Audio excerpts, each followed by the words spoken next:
And I was trying to explain this to the woman I was singing for the day before this happened, that sound is mathematics. It needs space to travel, as well as adequate speakers, and even the chords matter, even the microphone matters. And for me, as an artist with my vocals, I could not put my signature on something that was extremely distorted and not allowing for the sound to travel. So with that being said, I'm going to do the song. Becky's celebration was about women of the earth, and I wanted to do something about being empowered. And I've done this song before by Andra Day, called I'll Rise Up. And I'm so sad I didn't get to sing it, but I'm also very proud of myself that I know what works for me and what doesn't. So let me start from the beginning. If I had stood up for myself like that in my youth, if only.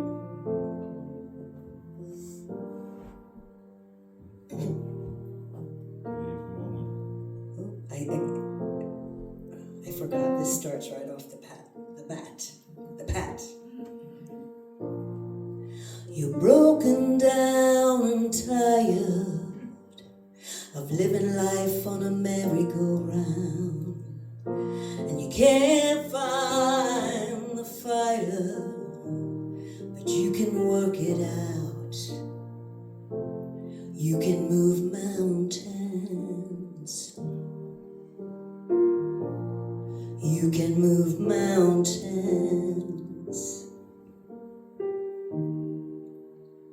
'Cause I'll rise up. I'll rise like the day. I'll rise unafraid. And I'll do it 1,000 times again. 'Cause I know I can. I'll rise up in spite of my ache. 'Cause I know how to give and I know how to take. For you, for me, for Mother Earth, land and sea. When silence isn't quiet and it's getting hard to breathe, and sometimes you feel like crying, try getting down on your knees. 'Cause you can move mountains.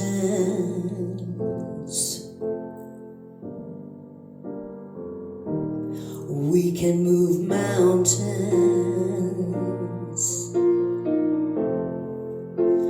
Rise like the day.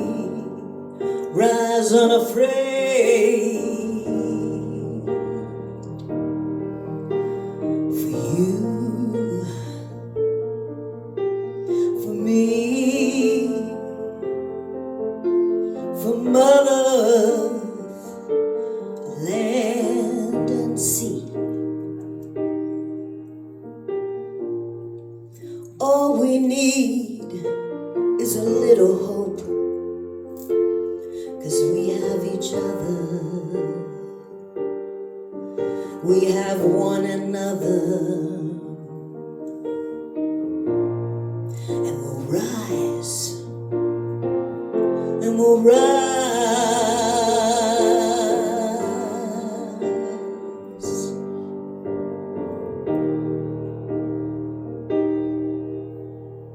I'll rise up.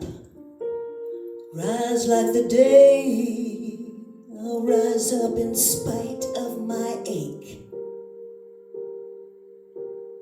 And I'll do it 1,000 times again. For you, for you, for me.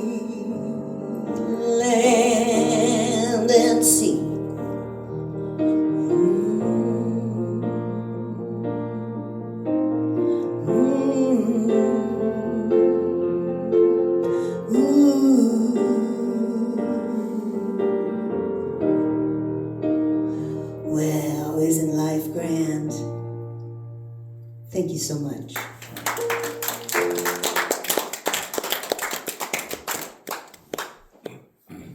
We are truly blessed. Thank you, Carmen. Absolutely amazing. And now, we I'm blowing a horn for you. Announcing the one, the only Cat Chalfant. And I am so excited that you're here with us today. Never a disappointment. Good morning, everybody. Good morning. In thinking of what I might speak to today, a couple months ago, maybe a month and a half ago, an idea came to mind. And I know people are, I usually talk about the teachings that come through Paul Selig. And I went on a retreat to Costa Rica in November, and my life has gone completely in strange ways since then. Nothing I could have foreseen. And it's been a very interesting adventure. And in speaking to what might have spurred that at the retreat, I don't know. But an idea came to me that our life is the entirety of our path. There's so often when we get together, when I get together with groups of people ask questions online because Paul does channeling online, and you get an opportunity to possibly ask him a question. And he'll either read you with his psychic gifts, or the guides might even come through the Melchizedek that he channels. They might even pipe in on something. But they usually don't get involved in our personal lives. So you usually get Paul, and so many people ask, what's my purpose? What's my path? What am I doing? Am I doing it well? Am I okay? Are things right? Am I getting this? The teachings. And I thought about that, and the guides in so many ways have said that the entirety of your life is your path. And how you be on that is your purpose. And so much of that is under your authority. It's your choice. It's a choose your own adventure kind of experience. And how you be from that, that's your expression. And that's how you serve. You serve out of that state of being, that state of expression in everything you do. And it seems so broad, and I thought, how did that come to be? And it might have been while I was listening to Divine Union on the long drives I take every week. This is their 13th book. And they've got one more coming out this year, and they're just starting to channel yet another one. So the 14th book is probably be released September-ish. And the 15th book, like I said, is being channeled right now. But part of this spoke to, I'll read the whole paragraph, but it spoke to the idea of your life, the entirety of your life, being the path. There is no parsing of a spiritual path or a mundane path. It's all of God. It's all the path. So now what you have most of in a relationship to God is your idea of God, born in personal history, or the God of your youth, or the church, or the mosque of your upbringing.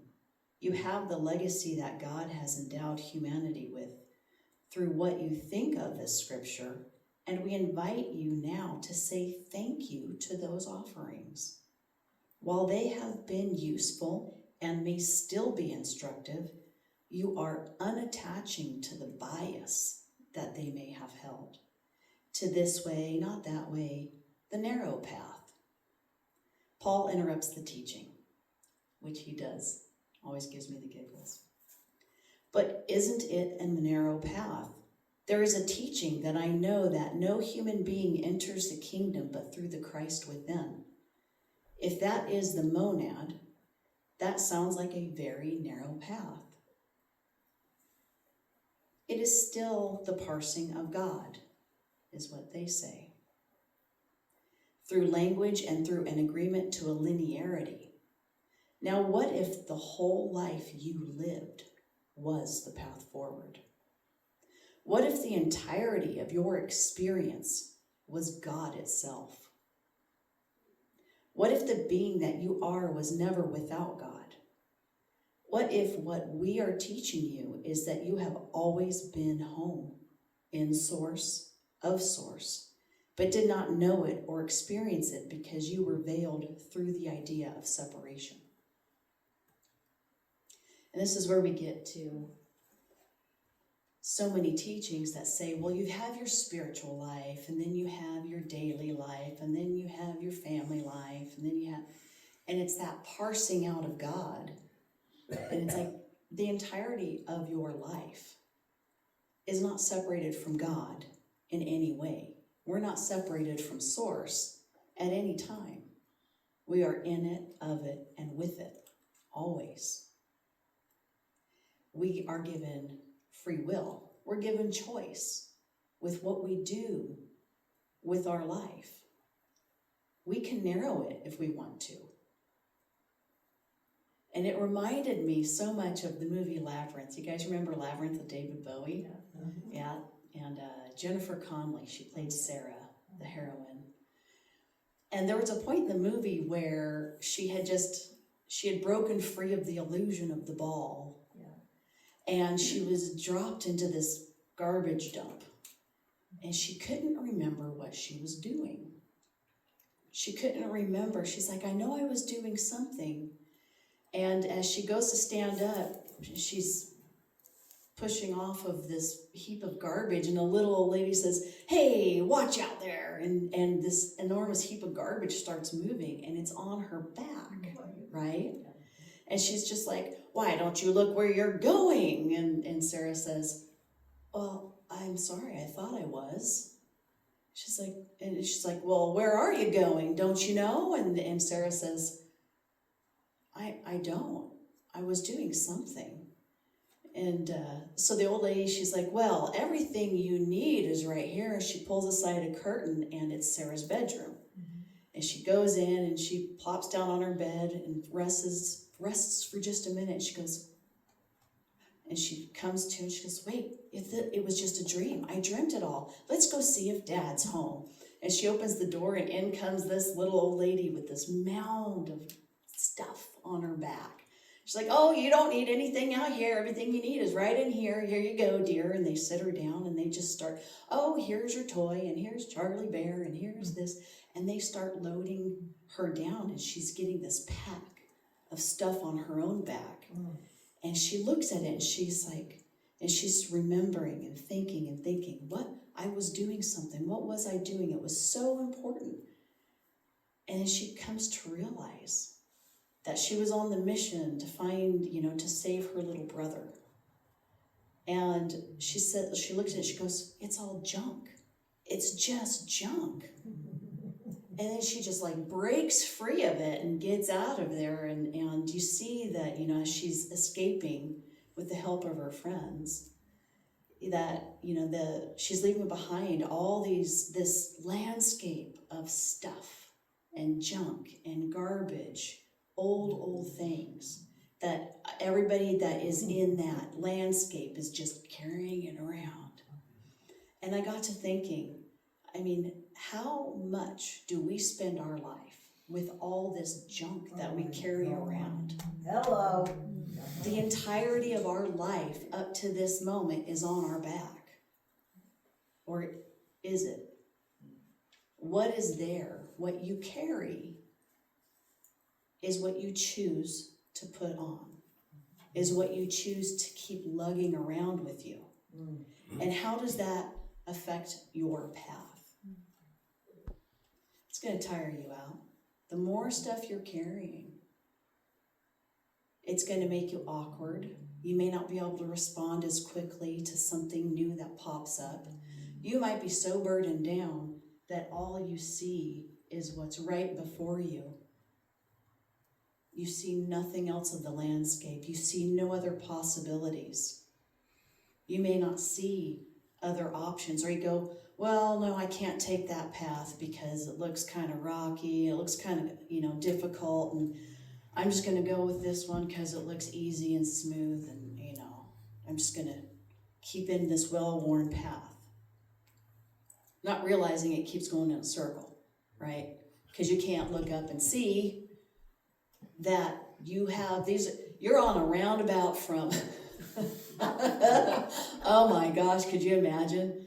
Wasn't that the European Vacation with Chevy Chase where they get stuck in the roundabout in London? They can't seem to get off. But you always have points where you can shift your path. It's your choice. What are you looking for? What are you looking at? What are you accepting in that moment where you've got an opportunity to diverge and do something different and go a way that is unknown to you? What do you do in that moment? What's informing you?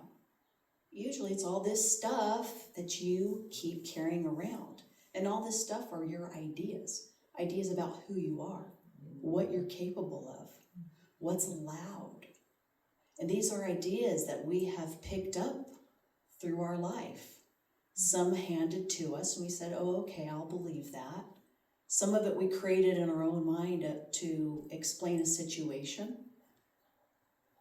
And because we've been carrying it around for so long, we're so familiar with it, we don't choose something different. We're afraid that if I try something new, what if it failed? What if it hurts? Instead of thinking, what if it succeeded? What if it went beyond my wildest expectations? What if it actually brought me to such a new landscape that I could take more of this junk off of me? That I could stand up a bit straighter, a bit easier, walk a bit lighter on this path, and actually see what is around me. There's going to be other people around you on their path. And it's like, oh, I might go over and join this person for a while or walk along beside them. And every moment of our life is the path forward. All the choices we make shape our experience now and the ones to come. So it's a shifting landscape. And that scares some people. You get change and they kind of freak out about, oh, what if I don't like what's around the next bend? But what if it's great too? So I like to always play this what if game of, the ego will pop up, your personality pop up, the old junk will say, oh, it could be this, you got to be safe. This is the stuff, this is like our safety blanket, all these old ideas. So it's like, well, we know how to use these tools, we know what the response is probably going to be, and that makes me feel okay. But it's like, what if you did it wildly different? And that one of the things I love about the teachings that come through Paul Selig is that they are experiential. If you want to utilize these teachings, they will work with you. Maybe not in a direct way that you've got somebody sitting there, having a direct conversation, but you can call in new experiences to you. And I had one night where I did this. I knew I was going to go into a situation that I was going to lose my ever-loving mind over. I knew I knew it's like the old story, and I had been listening to one of their previous books, and they said, you're in charge of your experiences, you're in charge of your reactions. People can't make you feel angry or frustrated. That's you. That's your choice in how to respond. And so I was like, okay, guys, and I had paused. I was like driving my truck, and I paused it, and I said, okay, put your money where your mouth is, guys. I was like, I laid down the gauntlet because I was feeling a little frustrated by the situation I was going to go into. It's like, You say I can call in a different experience, bring it on.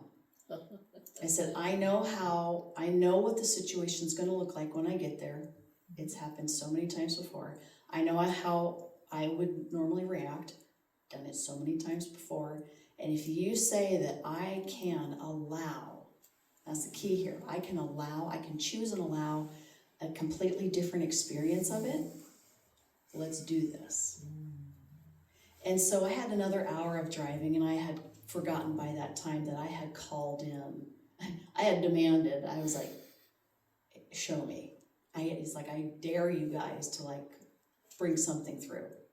And so when I arrive at my destination, and sure enough, things were as I expected them to be, but I wasn't as I expected myself to be.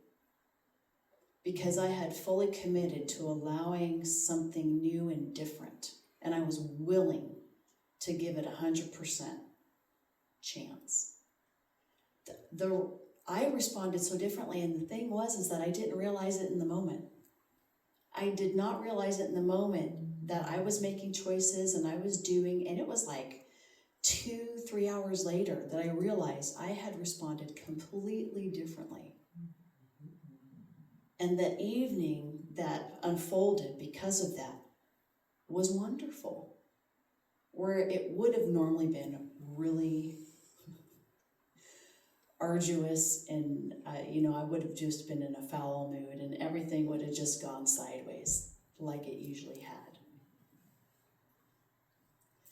And from that point forward, I was like, okay, my life proves out these teachings. You can live out these teachings. They are practical, they are experiential. You have to be willing to choose a different path. You have to be willing to allow it. You have to hold your head up and look at the stuff that's been informing you.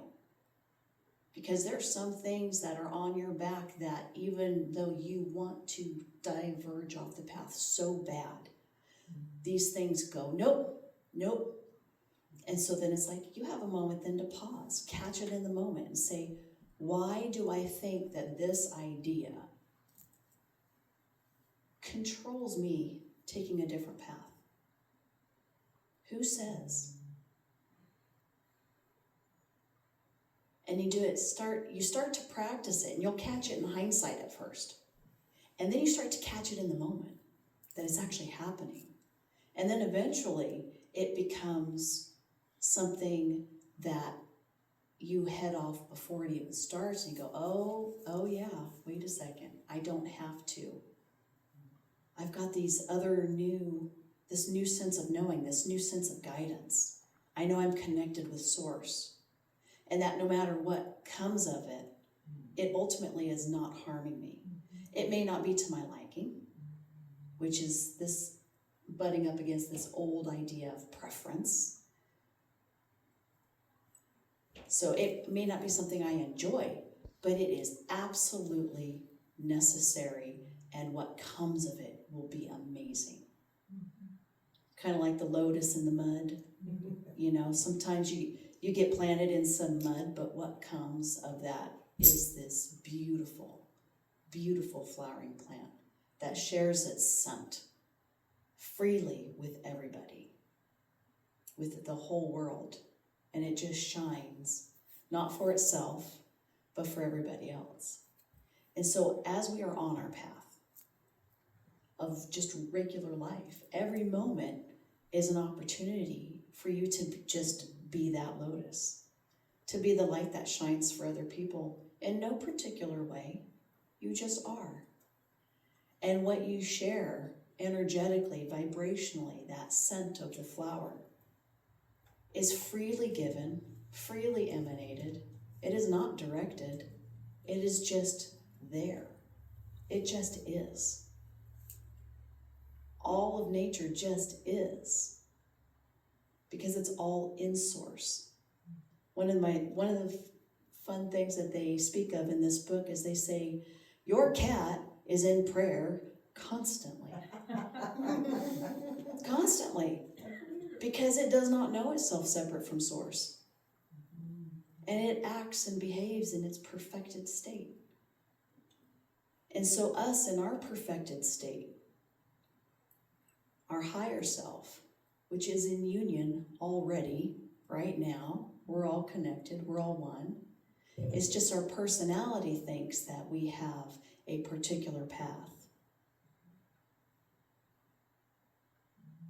And it's designed to be that way because it creates these amazing experiences. So it's not wrong. And it's quite changeable. It's quite adaptable. How much? Who knows? Doesn't matter. It's not a race. It's a journey. And so it doesn't matter that end point. What matters is that what we do while we are in action, while we are expressing as a unique expression of God, and as a collective expression too. And we are in a shift now where we see that all these unique paths are actually on the same plane. It's part of a collective journey where so many of us are meandering and actually learning about our plural existence. So our lives have different facets. Our individual life, its unique expression, what I'm learning in the same experience from the person next to me, vastly different things, because I got a different pile of junk on my back, and I get a different set of hardships and circumstances at my feet. But we're having the same moment, different experience of it. And yet it's the same moment, therefore it's all still in source. It is collectively being experienced. And so what we do as an individual helps to inform the person next to us. Because if my light starts shining brighter, what does it do for them? It might light their path up just a bit more, and they go, well, wait a second, I didn't see that before. And they don't realize it's because your light's shining brighter, and you don't realize what you're doing. You just are. And so as we're going down our path, attend to your own junk. It's yours. And as you unload, you uncover, and you shine a bit brighter for the people around you and for the landscape as a whole.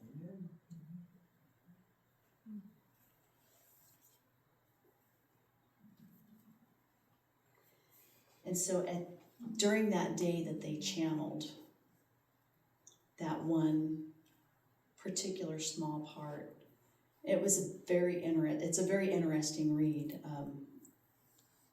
At the end of it, they do make claims. They will make claims, blessings, benedictions on our behalf. And so this was the one they closed the day out with. On this day, we claim that all who hear these words will know the truth in their own experience, will perceive the truth through their own senses, will comprehend the truth through their own being. And as we say these words, we announce this as so. Each of you present, each of you who hear these words, read these words, is now being met at the level of amplitude that will guarantee you your experience in the altered state. That's the higher self. We know who you are, what you are, and how you serve. And as we say yes to you, we say yes to all that you may encounter. Thank you. Well done, sister.